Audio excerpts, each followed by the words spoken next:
Hey, I was just here a couple weeks ago and something happened. I told my friend the story of what happened, and he said back to me, sounds like everything changed, but then nothing changed. So I brought you back to the spot so I can tell you this story, and hopefully the sun rises quicker than I thought it was gonna rise, and you'll be able to see me by the end of this video. But I know this story is really gonna help you, because if you are looking at your life and asking yourself, how do I make things change? How do I change everything? I don't even know where to start. It all starts up here. So I woke up early one morning at like 5 o'clock. The kids were already up. I dragged myself out of bed knowing this was gonna be a tiring morning, because you see, like twice a week maybe we get away from the kids, and me and my wife have some like married time. But the rest of that is like we're homeschooling, 5 a.m. all the way to bedtime. We're with kids. It's exhausting, it's tiring. So I wake up at this time, sometimes before sunrise, to just be like, okay, I need some time to just read the Bible, drink some coffee. Well, this wasn't one of those days. They were up early, demanding pancakes, demanding diaper changes. And so I get really frustrated. So I think, okay, we're just gonna eat, and then we're just gonna go to the beach, thinking that if I change my placement, my position, that my situation will change. And we get here and I'm still grumpy, still in a bad mood.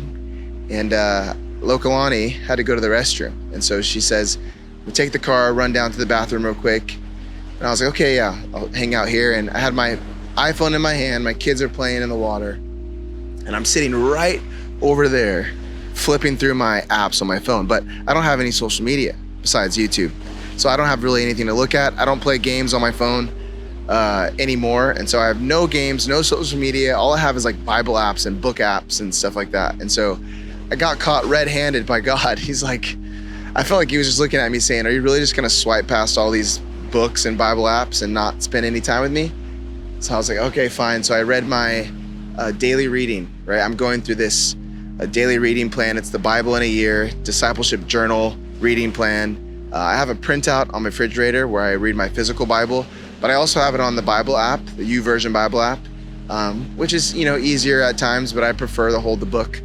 But I didn't have my book with me. So I'm clicking on the app, I open it, I start reading that day's verses, and it was in Genesis, and it's with a story of Jacob. He's running away from his problems.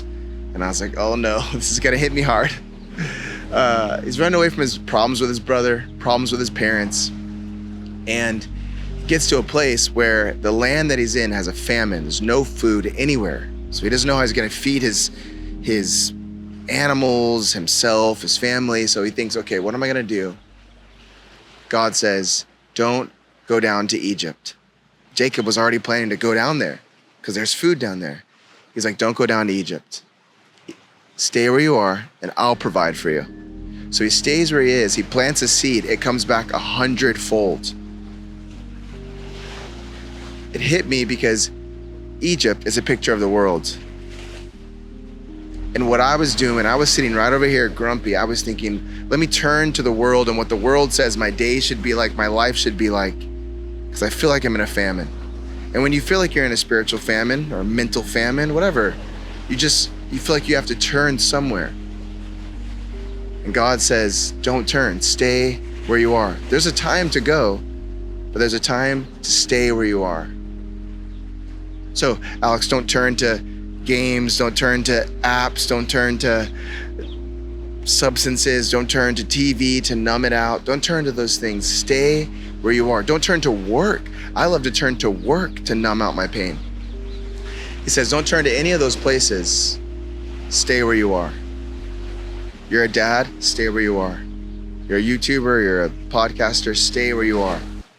So after I read that and realized that, all of a sudden my perspective changed. I look over at my kids and my beautiful wife hanging out in the water, and I'm like, I'm so blessed and I don't need to be anywhere else. And I got up and did a cannonball, and my kid's eyes got all big, like, oh, Dad, he snapped out of his bad mood. Everything changed. My problem is I always am looking for somewhere else I need to go. I'm always thinking, I need to be somewhere else. I need to do something else. That was Jacob's problem. The word Jacob meant trickster. He was constantly trying to trick his way to make his situation better. How many of us are like that? But God is saying, wherever you are right now, stay there. Don't jump onto the next thing. Just stay. Let me provide for you. Let me take your situation from where it's at, from famine to food. The reason why he's able to do that is because Jesus was put in the worst famine. The emptiness of the cross, the loneliness of the cross, the drought of the cross was felt internally and eternally by Jesus. He went through that so we could have spiritual food, so we could eat of him, the bread of life, the living water. Feel the peace that passes all understanding by God saying, stay where you are. I will provide. I will take care of you. I love you guys. Thanks for letting me share these videos. I want to start bringing you guys out to more places like this. And I'm excited for next week's video. I'm actually going to go film it right now, but not going to post it until next week. But it's a doozy. It's going to be good. So check out Amen Podcast as well if you want to hear me break down the Bible exegetically. And I love you. See you in the next one. Amen.